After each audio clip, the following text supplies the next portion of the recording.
ओम नमः सिद्धेभ्यः।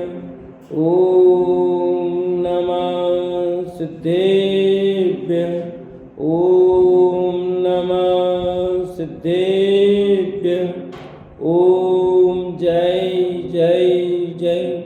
नमोस्तु नमोस्तु नमोस्तु।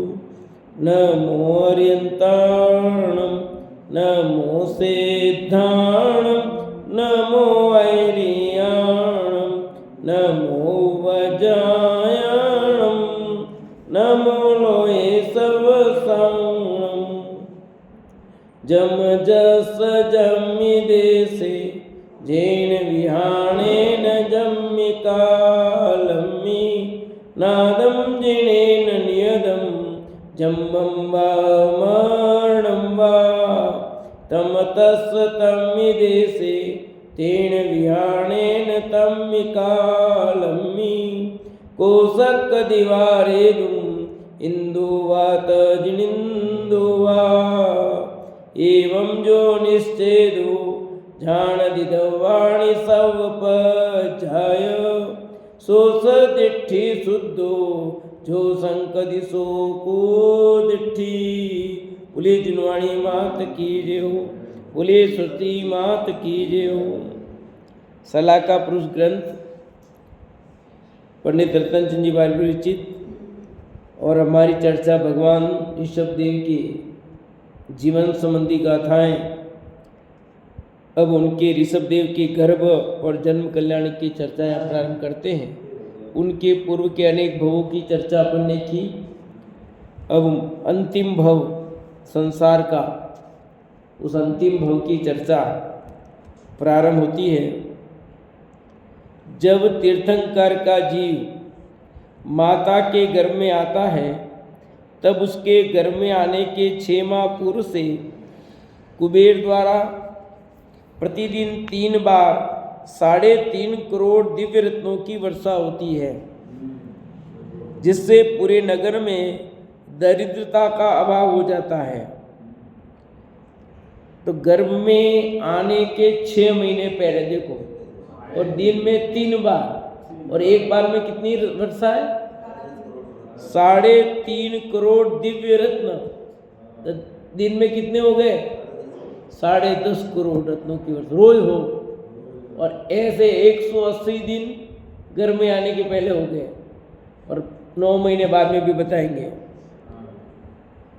ये रत्न तीर्थंकर के पिता के राजमल के प्रांगण में बरसते हैं। कहाँ बरसते हैं? ये रत्न तीर्थंकर पिता के राजमल के प्रांगण में बरसते हैं। एक तो ये बात। अतः आशंका की तो कोई गुंजाइश ही नहीं है। फिर भी कोई ऐसा तर्क कर सकता है कि जो रत्न अर्थात पत्थर ओलों की तरह आकाश से बरसते होंगे, उन दिव्य रत्नों की बाजार में क्या कीमत होती होगी? वे बाजार में बिकते होंगे या नहीं? ठीक है, नहीं। उनसे हमारा कहना है कि यदि आपको यह बात नहीं जचती है तो आप रत्नों की वर्षा को समृद्धि का प्रतीक तो मान ही सकते हैं। जैसे कि जब कृषि के अनुकूल समय पर पानी की वर्षा होती है तो लोग कहते हैं कि पानी नहीं, सोना बरस रहा है, किंतु वहाँ कोई सोने के कण या स्वर्ण आभूषण तो नहीं बरसते। ऐसे ही जब तीर्थंकर का जन्म होता है तो सारे देश में समृद्धि हो जाती है, कोई दरिद्री नहीं रहता, न अतिवृष्टि होती है न अनावृष्टि, न अकाल न दुष्काल पड़ता है। बस इसे ही रत्नों की वर्षा के प्रतीक रूप मान लो। अप्रयोजनभूत बातों में तर्क करने से प्रयोजनभूत तत्व में श्रद्धा हो सकती है, अतः ऐसे तर्क करना उचित नहीं है। ठीक है, कि यहाँ के रत्नों के वो बिकेंगे कि नहीं बिकेंगे, क्या होते होंगे, तो उसके ऐसे लोगों के लिए यह समाधान किया है कि रत्नों की वर्षा कदाचित न भी हो, पर रत्नों की वर्षा रूप पूरी समृद्धि हो गई, रत्नों की वर्षा हो गई ना, उनके आने के पहले सब अनुकूलता ही अनुकूलता हो जाती है। ऐसा सहज होता है। महापुरुषों को जन्म होता है तब ऐसी अनुकूलताएं सहज हो जाती है। अरे आप देखो, अभी भी कोई प्रधानमंत्री, राष्ट्रपति ऐसा कोई आता है किसी गांव में, शहर में, तो वहाँ कितनी सारी व्यवस्थाएं हो जाती है, बोलो। सड़कें सही हो जाती है, कितनी सारी व्यवस्थाएं ठीक हो जाती है। जिस मान लो घर पे जाने वाले हो राष्ट्रपति या मिलना हो, तो उस घर की व्यवस्था कैसी बढ़िया कर देते हैं, बताओ। जिस गांव में जाना हो, तो जब एक दिन 2-4 घंटे के लिए कोई आता है, एक सामान्य है, तो ये तो 3 लोग के नाथ आने वाले हैं, उनके लिए इंद्र आदि ऐसी व्यवस्था करते, तो कौन सी बड़ी बात है? ये सामान्य लोग हैं जो, और सामान्य लोग सामान्य की व्यवस्था इतनी कर देते हैं, आने वाले हैं, कितनी सारी व्यवस्था हो जाती है, बोलो। तो पर जब ऐसा व्यक्तित्व जो 3 लोक का नाथ हो, तो उसके लिए, और जिसकी व्यवस्था में हजारों देव हाजिर रहते हो, तो वे उनके लिए क्यों नहीं ऐसी व्यवस्था करेंगे? इसलिए ऐसे तर्क ठीक नहीं है कि ऐसा थोड़ी हो सकता है कि होता है, वो हम देखते हैं ऐसा।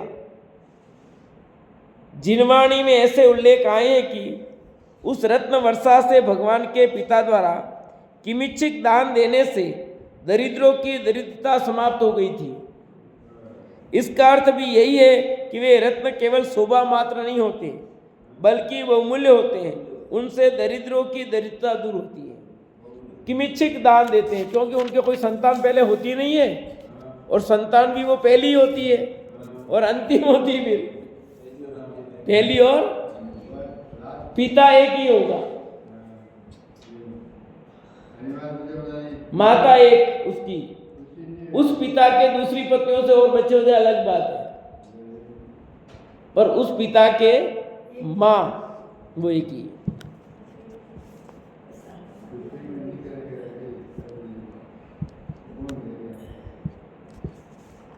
यह तो मनोवैज्ञानिक सत्य और वास्तविक तथ्य है कि जब कोई बड़ा काम होता है तो पहले वह हमारे सपने में ही अवतरित होता है और बाद में भौतिक रूप से साकार रूप लेता है। ठीक उसी प्रकार जब तीर्थंकर का जीव गर्भ में आता है तो उसके पूर्व माता के 16 सपनों में आता है। वे 16 सपने इस बात के सूचक हैं कि माता के गर्भ में तीर्थंकर का जीव आने वाला है। अरे कोई भी काम करते उसके पहले सपना समझते, ऐसा होगा, यूं होगा, है ये मंदिर बना, मंदिर के पहले कई सपना सोचाया है, कैसा होगा, कैसे उसमें क्या चीज होगी, और सपनों के आधार पर बनता चला जाता है और चीज बन जाती है। ठीक है नहीं? तो सपना तो पहले देखना पड़ता है। हाँ, कैसे होंगे वे माता पिता जिनके घर में तीर्थंकर अवतरित होंगे? कैसे होंगे वे सौभाग्यशाली लोग जिन्हें तीर्थंकर जैसे सलाका पुरुष का समागम होगा? जब माता को 16 सपना आए तो उनके परिणाम अति निर्मल होते गए। प्रातः उठकर माता मरुदेवी ने राजा नाभिराज से उन सपनों का फल पूछा। जो 16 सपने देखे माता ने, उन सपनों का फल अपने पति नाभिराज से पूछा।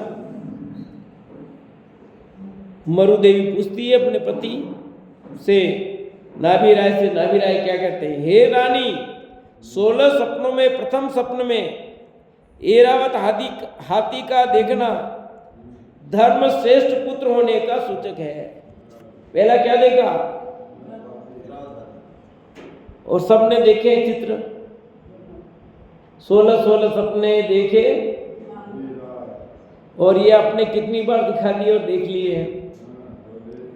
ऐरावत हाथी का देखना क्या बताता है? श्रेष्ठ पुत्र होने का सूचक। दूसरे सपन में वृषभ का देखना पुत्र का जगत गुरु होने का सूचक है, जगत गुरु होगा। तीसरा सपने में सिंह को देखना शक्तिशाली पुत्र का सूचक है। चौथे सपने में 2 पुष्पमालाएं देखना तीर्थ प्रवर्तन करने का सूचक है। 5वें सपने में लक्ष्मी द्वारा स्नान का फल इंद्र द्वारा जन्माभिषेक का सूचक है। 6ठे सपने में पूर्ण चंद्रमा का देखना जगत के सुखी होने का प्रतीक है।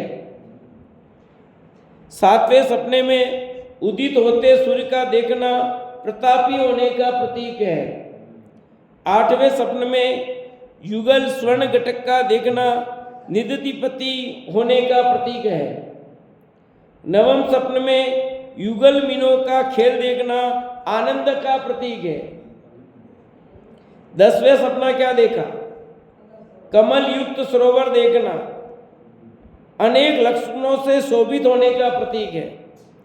11वां सपने में लहराते सागर का देखना जगत का गुरु एवं सर्वज्ञ होने का प्रतीक है। 12वें सपने में सिंहासन का देखना साम्राज्य का स्वामी होने का प्रतीक है। 13वें स्वप्न में देव विमान का देखना स्वर्ग से आने का प्रतीक है। 14वें स्वप्न में नागेंद्र भवन का देखना अवधि ज्ञानी होने का सूचक है। और 15वें स्वप्न में रत्नों की राशि का देखना, बोलो देखिए क्या प्रतीक है? गुणवान होने का सूचक है। और 16वें सपने में धूम रहित अग्नि का देखना कर्म ध्वंस करने का सूचक है। अंत में बेल के मुख में प्रवेश करना देखना तीर्थंकर पुत्र के उत्पन्न होने का सूचक है। इस प्रकार ये 16 सपने प्रत्येक तीर्थंकर 8वां युगल स्वर्ण घटक का निधतिपति का प्रतीक है।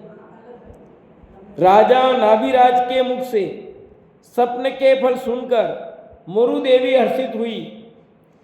ऐमिंद्र को स्वर्ग से माता मरुदेवी के गर्भ में आते ही इंद्रलोक में घंटों के नाद आदि अनेक मंगल चिन्ह प्रकट हुए। उनसे भगवान के गर्भ कल्याण का प्रसंग जानकर सोधर्म इंद्र आदि देव वहां आए और अयोध्या नगरी की प्रदक्षिणा करके माता पिता को नमस्कार किया। सोधर्म इंद्र दिक् कुमारी आदि देवियों को माता मरुदेवी की सेवा में लगाकर वापस चले गए। ये देखो सब व्यवस्था है, सोधर्म इंद्र सब संभालता है। तो कौन सी देवियाँ सेवा करती है माता की? दिक् कुमारी देवियाँ माता मरुदेवी की सेवा में, दिक् कुमार की जो देवियाँ होती है वो सेवा में लगाई दी जाती है और वो करती है। हाँ, वे देवियाँ माता की प्रशंसा करते हुए कहती थी, हे माता, आपके गर्भस्थ पुत्र द्वारा जगत का संताप नष्ट होगा, इसलिए आप जगत का पालन करने वाली जगत माता हो। हे माता, आपका पुत्र जगत विजेता सर्वज्ञ तीर्थंकर और कृतकृत्य होकर शीघ्र ही मोक्ष प्राप्त करेगा। वे देवियाँ आनंद सहित माता के साथ अनेक प्रकार से तत्व चर्चा करती थी। माता उन्हें मधुर भाषा में उत्तर देती थी। माता से किए गए कुछ प्रश्नोत्तर इस प्रकार हैं। देवी के प्रश्न और माता के उत्तर सुनो। हे माता, जगत में सर्वश्रेष्ठ रत्न कौन सा है? माता क्या बोली? सम्यक दर्शन रतन जगत में सर्वश्रेष्ठ है। कौन सा रतन? सम्यक दर्शन रूपी जो रत्न है वो वास्तव में जगत में श्रेष्ठ है। और अपन कौन सा रत्न बताते हैं? कोहिनूर हीरा है।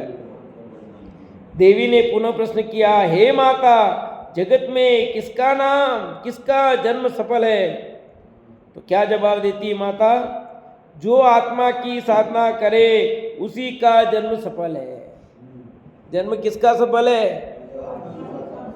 आत्मा की साधना करने वाले का जन्म सफल है। बाकी सबका जन्म क्या है?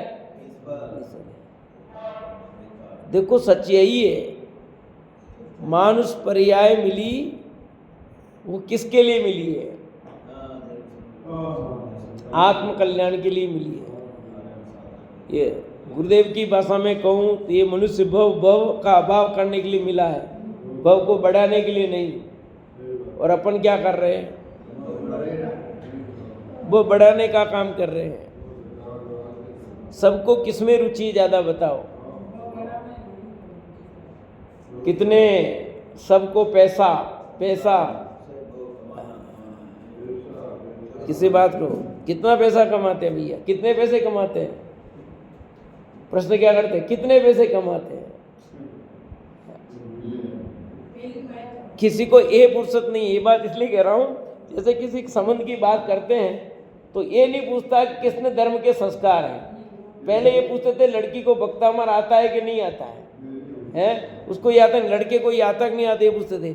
आज क्या पूछते हैं, लड़का क्या करता है, कितना कमाता है, कितना पैकेज है? ये विशेषता नहीं देखते हैं कि बच्चा जिन धर्म संस्कारित है रात्रि भोजन नहीं कर सकता ना, वो तो दोष हो गया है।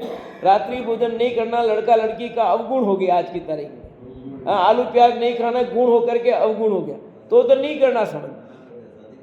कहाँ उन ऐसे में कैसे जिन धर्म की रक्षा होगी फिर है? जिनके बच्चे से बात के भी माता पिता ही नहीं मारे छोरा छोरी नहीं चलेगा। इसका मतलब क्या चाहते हैं हम, बताओ? ये यहाँ जो कह रहे हैं ना आत्मा की साधना, अरे सच तो ये है कि मनुष्य को आत्मा की साधना के लिए मिला है, नोटों को छापने के लिए नहीं मिला है। पर अपन सब किस में लगे हुए हैं? अपन भी नोट छापने में, अपने बच्चा बच्ची को भी नोट छापने में। उसके बिगड़ तो काम होगा ही नहीं, कोई पूछेगा ही नहीं है? आत्मा की साधना करना है तो घर बैठे रहो, कुंवारे रहो है? देवी ने फिर प्रश्न किया, जगत में बेरा कौन है?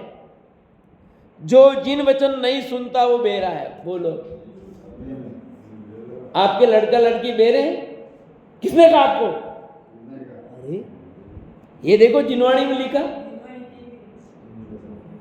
आपके बच्चा बच्ची जिनवाणी नहीं सुनते हैं तो बेरे हैं। मानोगे मंजू भाई ये बात? पंडित जी हमको यहाँ खाद का बार मत कहना ही है। हाँ बोलो, कहोगे कि नहीं कहोगे? अरे जिनके जो जिनवाणी नहीं सुनता है, चाहे बच्चा हो, बूढ़ा हो, जवान हो, कोई भी हो, जिनवाणी सुनने के लिए कान मिले और जिनवाणी नहीं सुनता है वो बेरा नहीं तो और क्या, बताओ? हे माता, जगत में कौन सी स्त्री उत्तम है? माता कहती है जो तीर्थंकर पुत्र को जन्म दे। ठीक है, तीर्थंकर को जन्म दे यानी महापुरुषों को जन्म देती है वो माता।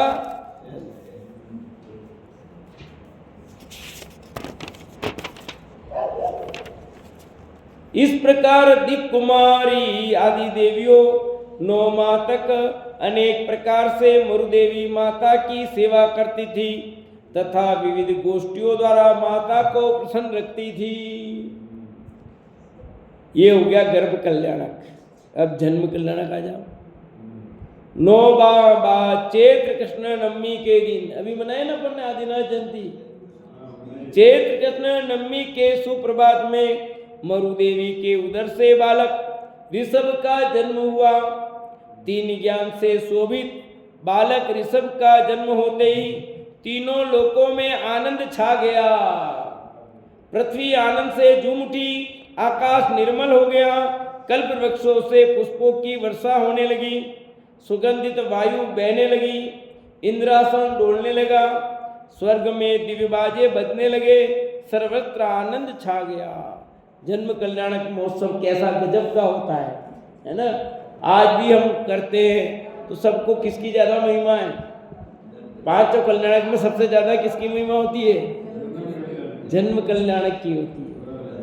भीड़ भी उसी दिन होती है, ठीक है ना? क्यों भीड़ होती है ज्यादा, बता सकते हो विमल जी? जन्म कल्याणक के दिन भीड़ ज्यादा क्यों होती है? हाँ?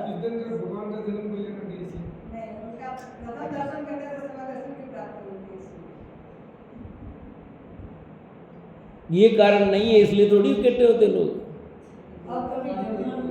लोग इसलिए इकट्ठे होते हैं कि उसमें कलश अभिषेक होना है ना।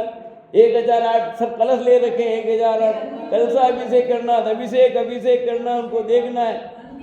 और नाचने गाने का उसमें ही मिलना है, खूब नाच गान उसमें करने को मिलना है, समझे है कि नहीं? तो लोगों को वो अभिषेक इतने कलशों का बुक होता ना, पूरे जगह जगह बुक, तो पब्लिक आती है कलश के लिए और अभिषेक देखना उनको करने को मिलेगा और नाचने गाने को मिलेगा। बाकी में तो मिलेगा नहीं। प्रवचनों का राग कम लोगों को होता है। बहुत लोग जो प्रवचन की दृष्टि से जाते हैं सारा लाभ मिलेगा, बाकी तो सब राग रंग के लिए जाते हैं, या भाई हमारे क्षेत्र में अपने को जाना ही जाना है, अपने जिस जिस एरिया में जो होता है उन सबको अपने क्षेत्र का राग होता है। वास्तविकता में धर्म का अनुराग तो बहुत कम जीवों को होता है कि मुझे असली लाभ लेना है, ये राग नहीं है। सब अपने अपने अनेक रागों से जाते हैं। मुझे सम्यक दर्शन प्राप्त करना है, मुझे आत्म कल्याण करना है, इसलिए मुझे जाना है, ऐसे राग के से जीव जाते ही नहीं है। नहीं कि मेरा देखना अच्छा वहाँ बड़ा पंचकलाणक है, इतनी पब्लिक आ रही है, अपन भी जाते हैं, उसमें भी अपन जाएंगे। वो देखा देखी उस भीड़ में शामिल होते हैं, ये तो बहुत बड़ा पंचकलाणक है, इसमें इतने लोग आएंगे, वो आएंगे, अपन भी जाएं, जबकि कितना लाभ होता है उसमें।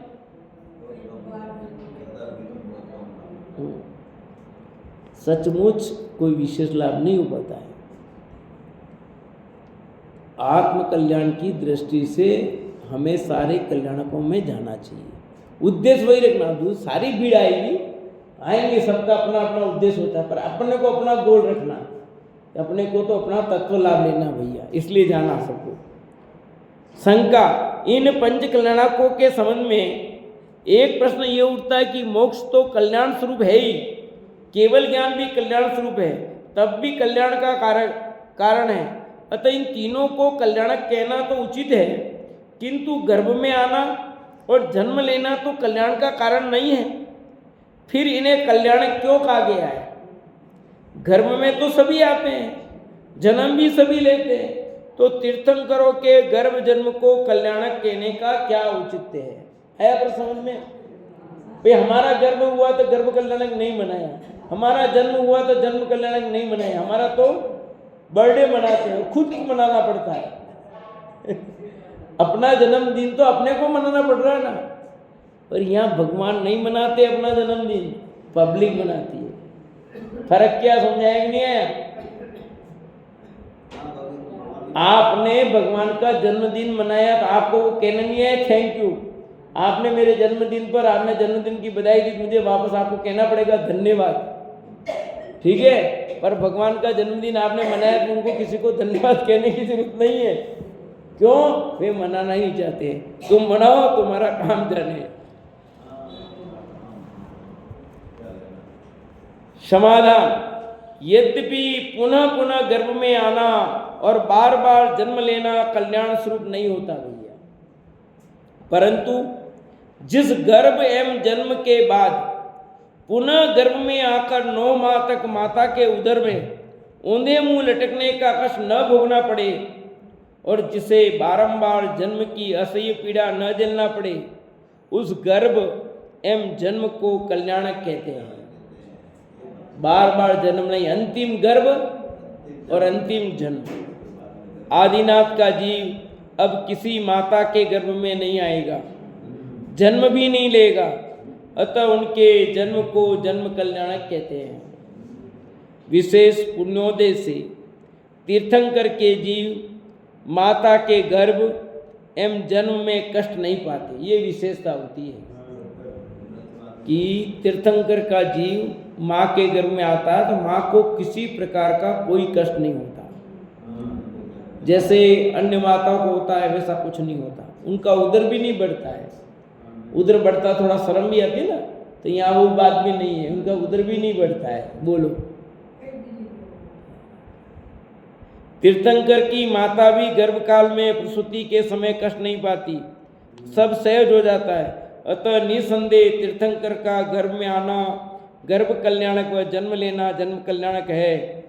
बाल तीर्थंकर माँ का दुग्ध पान नहीं करते, इंद्र द्वारा अमृत लगा अपने पैर का अंगूठा चूसते हैं। लोग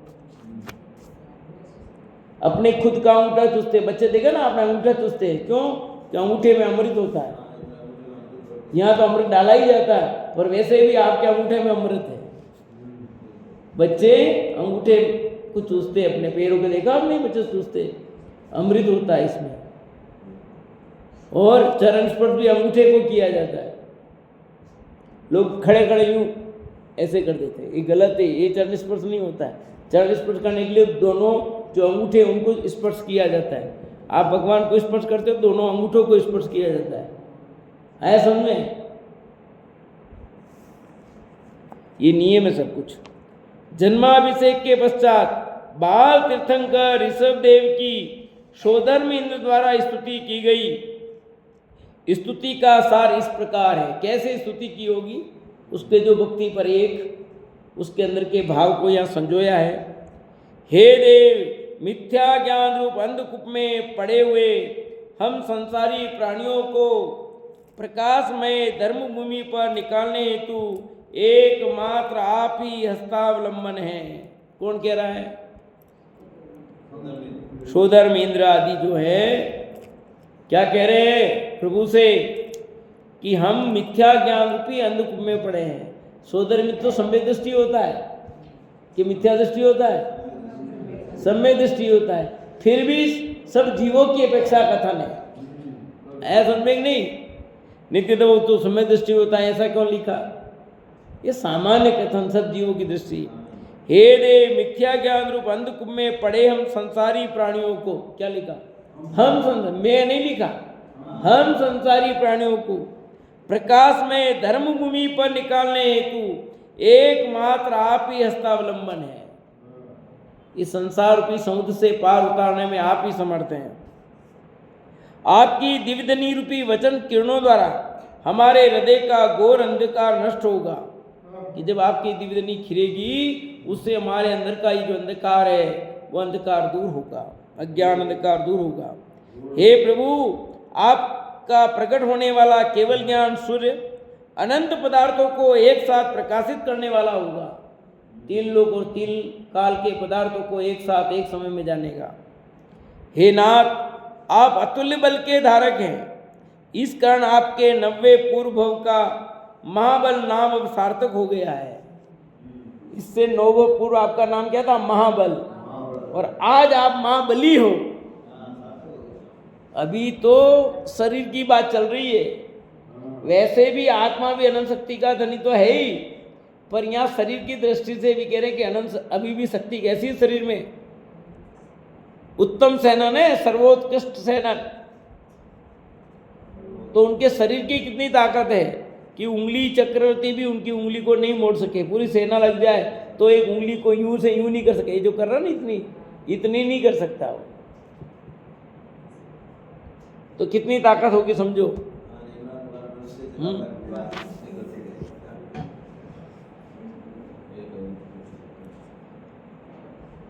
आप ललितांग के धारी हैं, अतः 8वें पूर्व में आपके ललितांग देव की संज्ञा भी आज सार्थक हुई। आपके जो अंग कैसे हैं? सुंदर है, तो आपका नाम ललितांग था, वो भी आज सार्थक हो गया।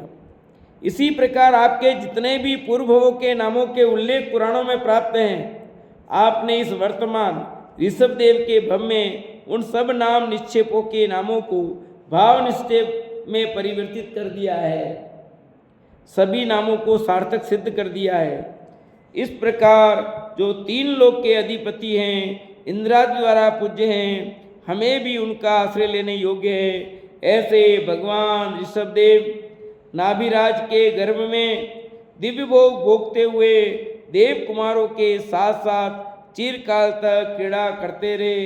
प्रौढ़ होने पर विधिवत राज्य शासन का संचालन करते रहे। लो बड़े हो गए राज्य जन्माभिषेक भी हो गया, सब हो गया और बड़े हो गए। कहानी ऐसे हो जाती है। जब राजकुमार ऋषभदेव युवा हुए तो माता पिता को उनके विवाह करने का विकल्प आया। अब कहानी कहाँ आ गई? लाखों वर्ष बीत गए और उसके बाद ये सीधी कहानी आ गई यहाँ। वे सोचने लगे, यद्यपि ऋषभ एकदम आध्यात्मिक प्रकृति का है, राग रंग में उसका मन बिल्कुल नहीं लगता, वह निरंतर आत्मचिंतन में ही रत रहता है, उसे विवाह के लिए राजी करना सरल काम नहीं है। लगता है कि वह शादी से इनकार ही कर दे। फिर भी हमारा कर्तव्य तो यही है कि हम उसे शादी के लिए प्रेरित करें, योग्य वधू की तलाश करें, फिर होगा तो वही जो होना होगा। दादा प्रवचन में कितनी बार ये बात कहते हैं, उसी बात का उल्लेख किया है छोटे दादा प्रवचन में, पंचकलंक में इस बात का उल्लेख करते हैं, उसी को यहाँ उन्हीं के शब्दों में उल्लेखित किया है। महाराजा नाभिराज और माता मरुदेवी ने परस्पर विचार विमर्श करके, क्या विचार विमर्श, देखो ये इसका गर्भ कल्याण कैसा हुआ, जन्म कल्याण हुआ, इसकी प्रवृत्ति पूरी धार्मिक है, ये शादी तो करेगा नहीं, पर अपनी ड्यूटी बनती है, अपन माता पिता अपने को पूछना चाहिए, नहीं करेगा तो नहीं करेगा, पर अपना तो कर्तव्य है। सचमुच मुझे तो लगता है कि शादी की शुरुआत भी यही से हुई, क्योंकि पहले तो जुड़वा पैदा होते थे, ठीक है, नाभिराज मरुदेवी हुई, धीरे धीरे मतलब असली शादी का शुभारंभ भी इनके परिवार से ही हुआ।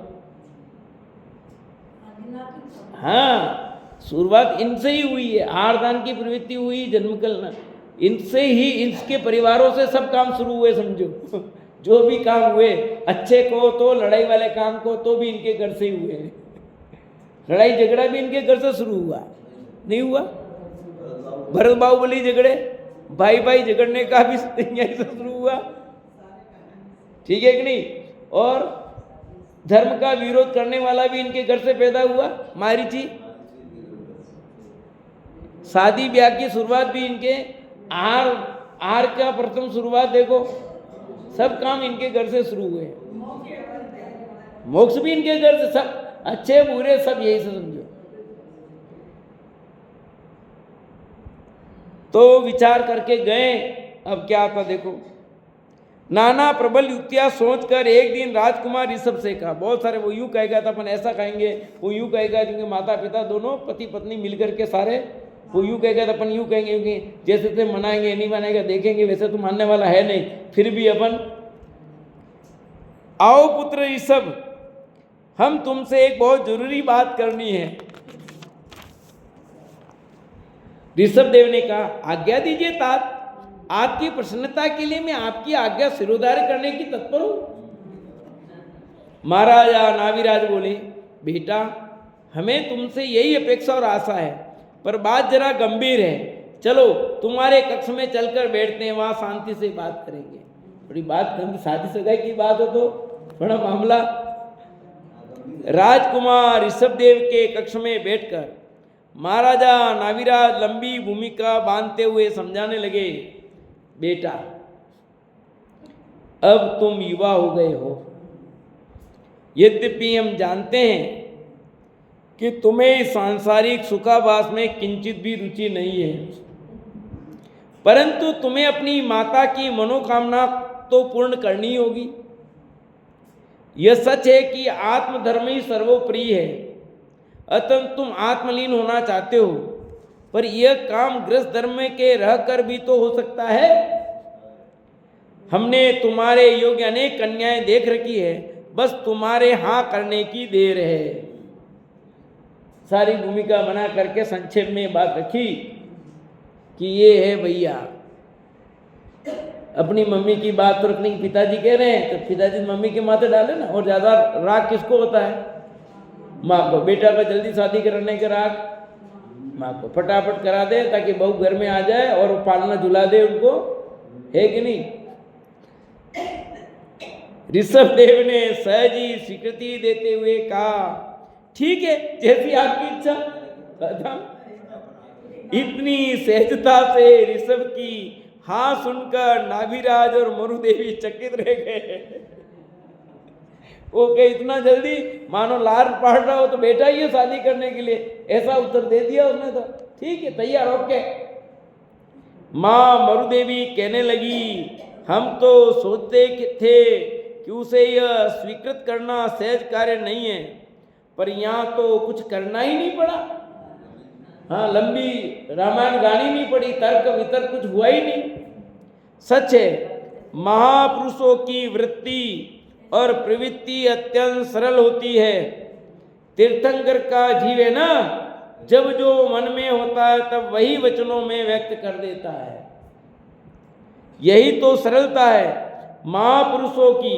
उनकी तत्वरुचि और वैराग्य भी गृहस्थ की भूमिका अनुसार यथार्थ ही है। गृहस्थ धर्म में ऐसा ही होता है। अंतरंग तत्व रुचि भी रहती है, उचित वैराग्य भी रहता है और भूमिका अनुसार राग भी रहता ही है। क्योंकि घुमा फिरा करके बात करने से कोई फायदा नहीं है। यस तो यस, नो तो नो। उसमें क्या इतना बांधना, हाँ तो हाँ, ना तो ना, ना को हाँ में नहीं बदलते, ना हाँ को ना में नहीं बदलते। एक और तो कुमार ऋषभदेव के यौवनागमन में ही ऐसी प्रवृत्ति की माता पिता को भी भ्रम हो गया कि यह शादी ही नहीं करेगा, और दूसरी ओर 83 लाख पुरुष की वृद्धावस्था में नीलांजना का नृत्य देखना, क्या इसमें कुछ विरोधाभास नहीं लगता? अज्ञानियों को लगता होगा, पर वस्तुतः विरोध नहीं। वह तो माता पिता पुत्र के अनुरागवश और कुमार ऋषभ की गंभीरता के कारण ऋषभ की प्रणति पहचानने में चूक गए थे। अरे भाई, कभी कभी भूमिका की सही जानकारी नहीं होने से भी भ्रम उत्पन्न होता है। माता पिता के अति अनुराग में भी पुत्रों की थोड़ी सी वैराग्यवृत्ति बहुत अधिक प्रतीत होती है। उन्हें आशंका होती है कि काश हमारा पुत्र दीक्षित न हो जाए, जबकि वस्तुतः ऋषभ में ऐसी बात नहीं थी। सचमुच ऐसा ही लगता है, जैसे मान लो हम स्वाध्याय करते हैं, ऐसा पढ़ते पढ़ते ऐसा इतनी बड़ी, अरे वो जिस भूमिका में रहे वो सब होगा कि नहीं होगा है? अपनी मतलब सब लोग कल्पना ऊंची, अरे ऐसा करते ऐसा होता है, क्यों नहीं करेगा क्या है?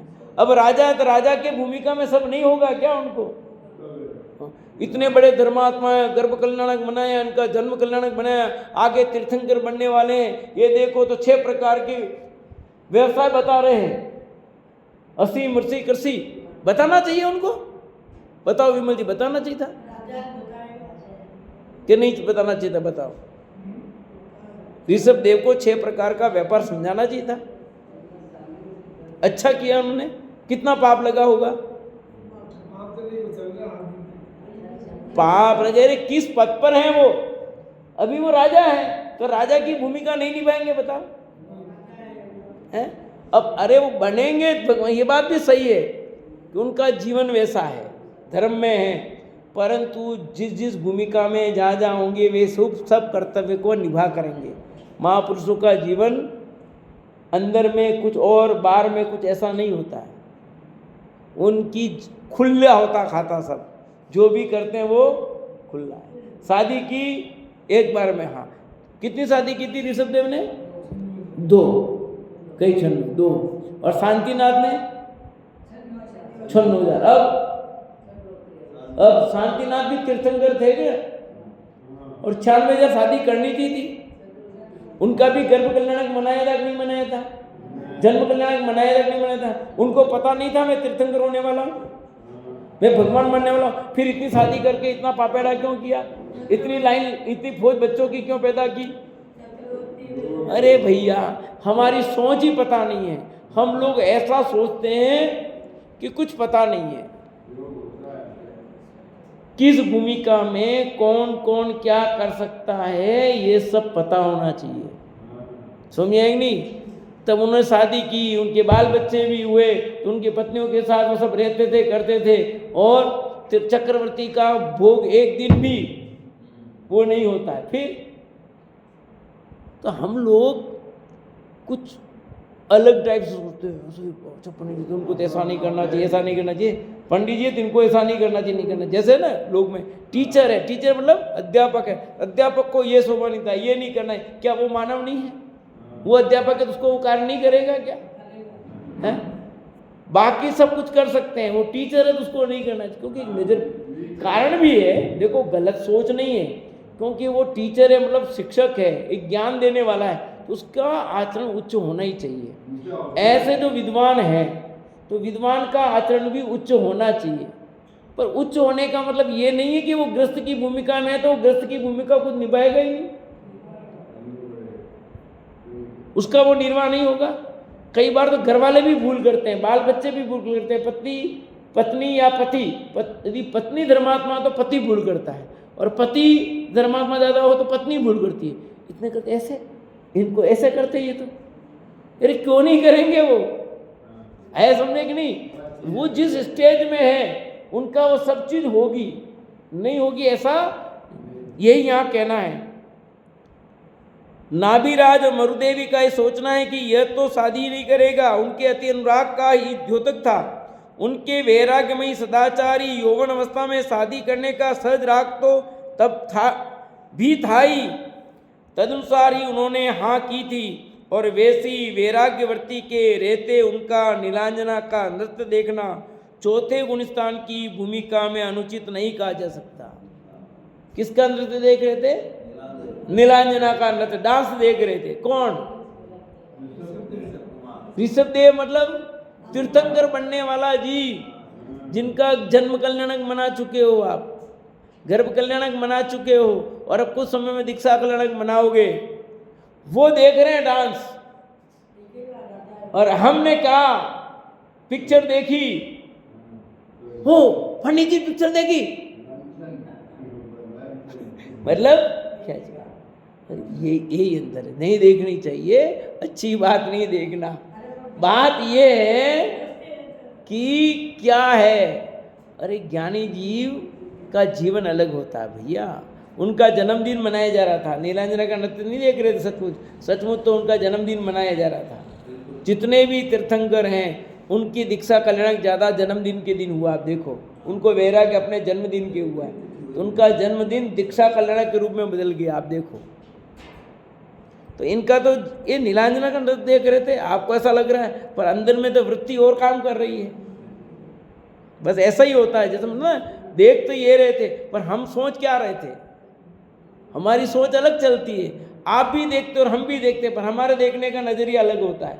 आप भी पशुओं को देखने गए चिड़ियाघर में, हम भी गए, पर हमारी नज़र अलग होती है। हम देखते कि ये परिया में धारण करके आया हूँ, ये दुख मैंने झेले हैं। कल वो हाथी आया, वहाँ इधर बैठे थे परसों, मैं कहा देख ये परिया धारण की अपने, देखिए पैसा मांगे ना, और बार बार कैसे मार रहे, कैसे कर रहे हैं, इतने ऐसे ऐसे रूप को धारण करके अपन घूमे होंगे, कैसे कष्ट पाए होंगे, हाथी बने अपन। बस चिंतन की धारा बदल जाती है, देखते वो भी है, हम भी देखते हैं, पर ज्ञानियों के देखने का दृष्टिकोण कुछ अलग ही होता है। राग रंग में रह करके भी राग रंग से भिन्न रहते हैं। मैं रंग राग से भिन्न भेद से भी भिन्न निराला हूं, ये चीज चलती है भैया। हो गया टाइम भैया।